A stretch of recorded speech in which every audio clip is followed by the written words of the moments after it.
কবিতার শিরোনাম ভাগ্যের চাকা। লেখক ও আবৃত্তি রইস উদ্দিন রকি। মাঘে আসে ফাগুন বাতাস, আগুন জ্বলে মনে। প্রকৃতি দেখো ধ্বংসের পথে, দেখছো কত জনে। ডুবছে গ্রাম, ডুবছে শহর, ডুবছে জীবন কত।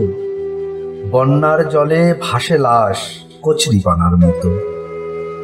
জনগণের উন্নয়নের নীতি কথার বলি, ক্ষমতার মসনদ পেলে সবেই যাই ভুলি। জনগণের মাথা মোটা, ভালোবাসে যাকে, মসনদে বসে অতিশয় স্বার্থ নিয়ে থাকে। যেমন আজ তেমনই কাল, বন্ধ ভাগ্যের চাকা। স্বপ্নে দেখা উন্নয়ন সব সকাল হলেই ফাঁকা।